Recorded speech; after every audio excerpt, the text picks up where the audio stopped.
Welcome to the show. I'm joined by my guest, Rob Frid. Thanks for joining me, Rob. Yes, thanks for having me, Joe. Appreciate it. Yeah. How's it, you up there in Canada right now? Yeah, no, the weather's getting a little cooler, but we're still, feeling the summer heat. I was just down at the lake for a walk with the dogs, so Rib Fest. No, things are great this way. Nice.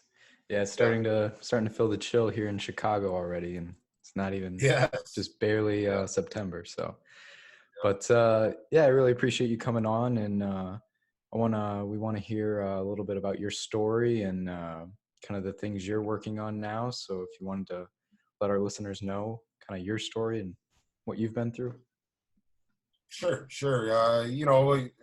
I'm an ex-former professional hockey player. I made it up to the NHL at 19 with the St. Louis Blues. I was a free agent. I had a lot of concussions when I played junior for the London Knights. That's our highest junior hockey league, probably in the world, the Canadian Hockey League. And I was a member of the London Knights and had to fight a lot. That was my role as a young, 16, 17-year-old. I was a big kid, 6'2", so it was just the nature of the beast and part of the game and the old rock'em sock'em style of, the 60s, 70s, 80s, and 90s, and we're seeing a new evolution of the game. Was not as much fighting, and that makes me a lot happier. I've suffered a lot because of my head injuries leading into neuromuscular disease because of it. I've gone through years of treatment and now years of advocacy. And in 2016, I came out in our national newspaper, the Globe and Mail, with NHL writer James Myrtle, and called the story One Last Fight. But it definitely has been for a long extended period because of the amount of disability I have faced, and several former athletes have faced, especially in my inner circles of being an enforcer, and guys I have fought, and the difficulties they've had managing traumatic brain injury, permanent damage, along with chronic pain. And that's what really differentiates, the recovery process is when, it's one thing to have a traumatic brain injury, which you guys know is very, very difficult, but then you throw in the chronic pain part of it, which, falls in place with a lot of patients, from automobile accidents. I've met a lot of similar people in my shoes with Parkinson's and dystonia and other neurological issues, face the same challenges at the hospital. So it's been quite a journey, and now leading into recovery and been using medical cannabis the past 8 or 9 years. Things are really turning around for me, and after not working for 7 years, I'm hopefully getting closer to re-entering the open labor market and work again. So that's basically what the medicine and support has done for me over the years, Joe. Mm-hmm. Yeah. So how long did you say you were in the league or playing hockey? I played professional hockey for around 8 or 9 seasons. I retired 29, age of 30, stemming from one of my last fights where I got hit and lost feeling right from my neck down through to my toes. And after that, I was hitting just the regular style of game that I played. And I started getting more floaters and wasn't able to sleep. And things are it was time for me to retire then. But I rested for about 1.5 years, I guess. And then I came back to Rockford and played with the Rockford Ice Hogs outside of Chicago there for another dozen games, fought a lot, and then started getting symptoms again. So retired, came home, got a regular job, married, and then the symptoms became symptomatic and permanent. And then I began the journey of, just survival. Yeah, for sure. A lot of depression and anxiety secondary due to the problems that I faced and facing. Yeah. Yeah. And what, I know you had mentioned medical cannabis has been a big help for you. What other things, what other strategies have you tried to kind of get your life back on track? What's been helpful? What hasn't? I was given a firm diagnosis from a few neurologists of dystonia, which is, I've got it's a neuromuscular disease that affects my upper and lower extremities.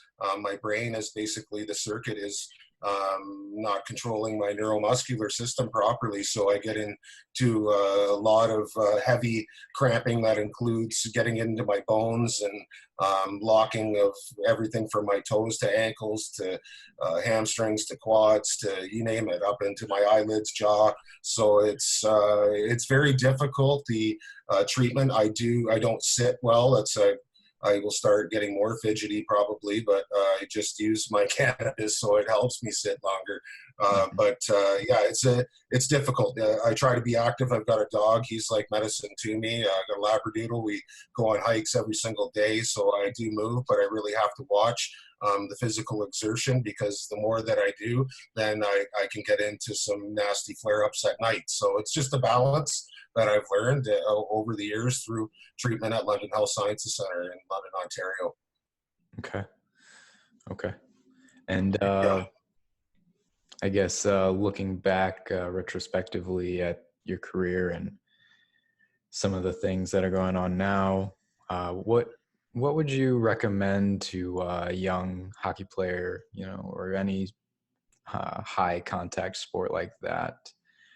What kind of advice would you give to them based on what you've been through? Yeah, it's, I got to go even further back to the parents of the kids, right? We've got enough science now in front of us, and obviously more coming to us. And, we've got, a scary disease of chronic traumatic encephalopathy, CTE, that, they're really looking into, with a lot of us former athletes looking for a test to test us in the well we're living, right? So at the end of the day, there is some serious, things that parents need to look at and continue to watch their children for concussion symptoms.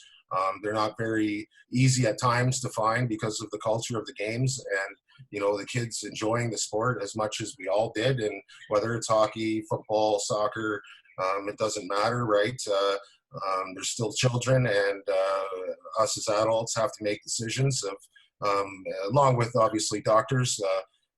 But we're seeing now more doctors getting educated, and we just had a law come out here in Ontario called the Rowan's Law, which is based on a female youth soccer player that came back and fell into some second impact syndrome and died the second day of a tournament when she had a major concussion on the Saturday and should have been held out, went home, rested, came back and played. So that really, and that's happened over the years, right? It doesn't get talked about. We don't hear that in the media as much, Joe, and now we are, right? And so now with that particular law and, coming across provinces in Canada and into the US, we're going to see more of it. Doctors, parents, coaches, everybody's going to be involved, right? That's what it should. Kids can't make decisions. They're too young, and that's another reason why I've advocated against fighting in youth hockey here in Canada, and I've gone up against the Canadian Hockey League, and it's come down. They're still allowing them to fight a few times a year before they get some major suspensions and fines, but at the end of the day, Joe, again, they're kids, right? So the onus has to be put on the leagues, and maybe some of these lawsuits will scare them, right, and force change. And what would you say the culture or the mindset around the head guys in the league, the decision makers, are they on board, or are they pretty resistant overall? Yeah, that's a big problem, Joe, is that the NHL and Gary Bettman, and they've got 7 or 8 super lawyers there in New York City, and we've got litigation, the NHL concussion lawsuit, right? So it's tough. Even when I look at how well medical cannabis is working in all high impact sports with former athletes, and starting to look at even CBD as a neuroprotectant possibility down the road, it's just none of the leagues want to embrace any of it or take on any onus that we do have some sick members of our alumni right now, and it's all about the litigation and protecting the league's identity. Well, it's putting our youth at risk too, because those messages clearly get down to the junior leagues and the youth leagues, and change hasn't been made quick enough, right? So yeah, there's still a long way to go. Yeah. And you had mentioned the medical cannabis a couple times, and it's still a semi-controversial topic, but I think it's becoming less and less controversial as the years go on. Can you talk to some of the benefits that you've experienced with that in specific, and maybe what a little bit about the organization you work for and that strain? No, so yeah, that's kind of a little bit of a complex question, because I can drag it a little further, but I'll try to stick around it. About, I don't know, it was 2 months ago, I spoke on a panel at Medical Cannabis Week in Toronto and right across Canada with other former athletes from all different types of sports, right? Muay Thai, boxing, Canadian champion, and myself as a hockey player. We had a Canadian Football League professional football player. We're all seeing the benefits from it. So it's more about the education right now and the stigma, and really looking at cannabis and the medical properties of recovery in sport, right? So it's all right now, cannabis in sports is, starting to get talked about now in the media, and it's only going to get stronger as us older former athletes continue to advocate, because we lived in that culture of pharmaceuticals and pills, and it just didn't work out. Especially with brain injury and the long-term effects of concussion, addiction become really nasty and real. So we believe that natural plants, especially cannabis and the non-psychoactive part, CBD, can come into play with controlling chronic pain, getting better sleep. A lot of us, our adrenal glands are all out of whack, and hormones and everything, just from the intense gladiator style of game we all had to play. And it crosses over in every sport, like football too, out of hockey.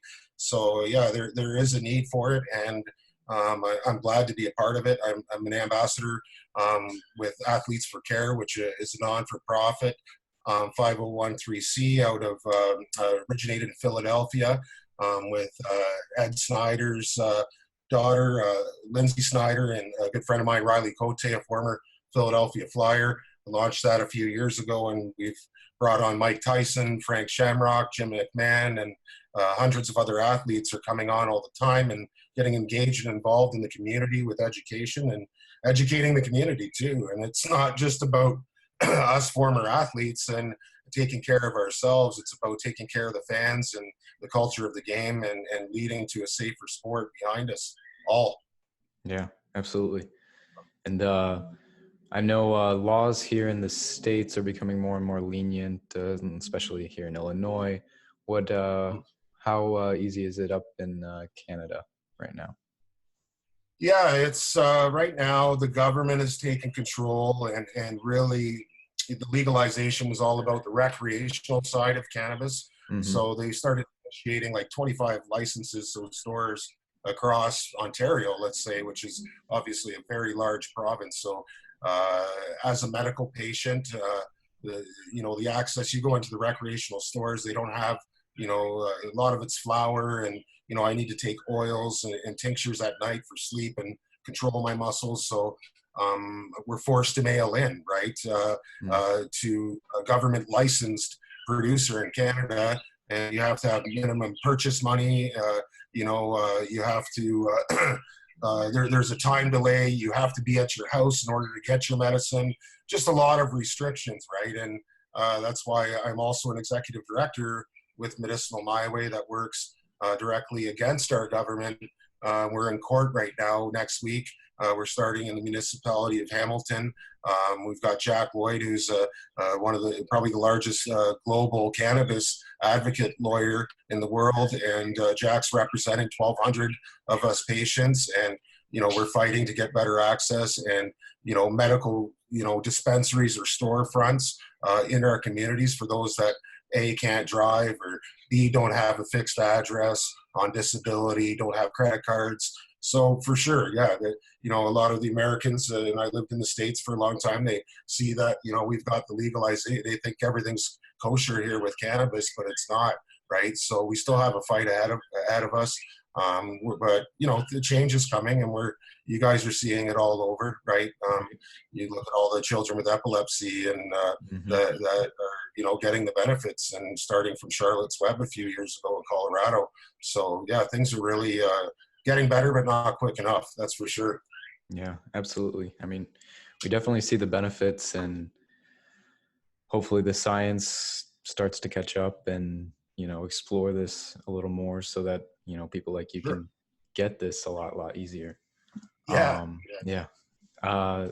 So this might be a tough question to answer, but looking back at everything, do you think you would do it all over again? Do you think you'd do it all the same? No, it's hard to say, right? The life that it's given me, it's connected me to a lot of people, and I've been able to help people through my story, right? So you can't put a dollar value on that, but yeah, has my personal life and life been affected because of it, and my health, for sure. It is scary, right? I don't know what's going to lie ahead for me, right? I've been told it's probable I have CTE, out of California, and at the end of the day, yeah, it's I would rather have my health than any money available out there. And I didn't make a lot in the minors, right? But I made a lot of good friends and connections, and the network that I have now has come into play, obviously, in the cannabis space, and allowing me to give me an opportunity to get involved with it at a higher level, working again, upcoming. I'm blessed, but how long am I going to be able to do it? I don't believe this fight's over for me, for sure.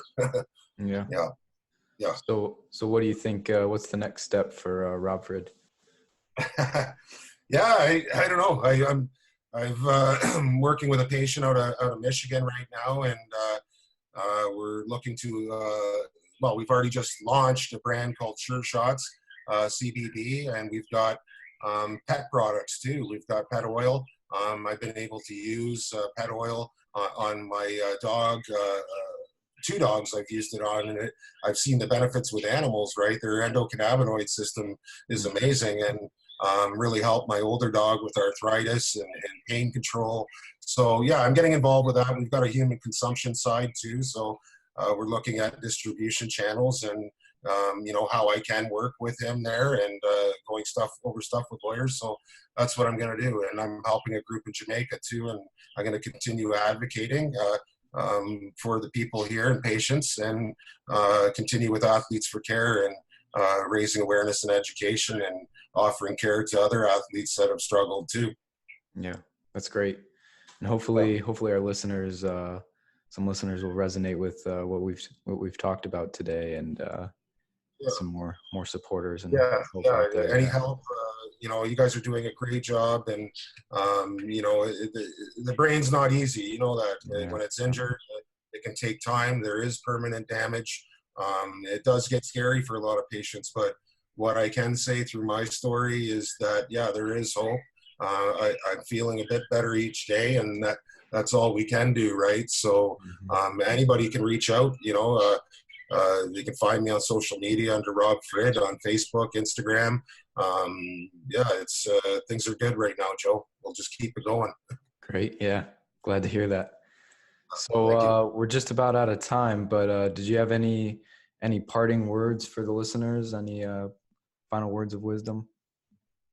Yeah, I hope to get back to Chicago someday. I really loved it there. I was with the Wolves, Chicago Wolves, in the American League and training camp a couple of years, and played in Quad City, which is a few Moline, Illinois, a couple hours away, in Rockford. But understanding of people in Chicago, they're great, and great sports fans, and to the patients out there, really look in and educate yourself on medical cannabis, because the benefits are there, right? And the long-term effects from pharmaceuticals can wreak havoc on a lot of us patients, right? So we have to advocate and work together, and support all the advocacy groups around fighting for better access and affordability.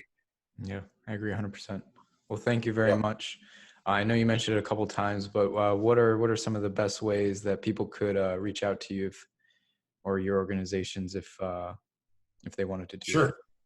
Yeah, my direct email is rob, R-O-B, @medicinal, myway.ca. So yeah, and on my Facebook, I'm just Rob Frid. I use Instagram and Fridder44, FRIDDER 44, and that's my handle too on Twitter. But yeah, those are the channels I use to connect with patients, former athletes, and anybody that needs any type of assistance. And keep fighting. Yeah, there's hope out there, right? So it's good.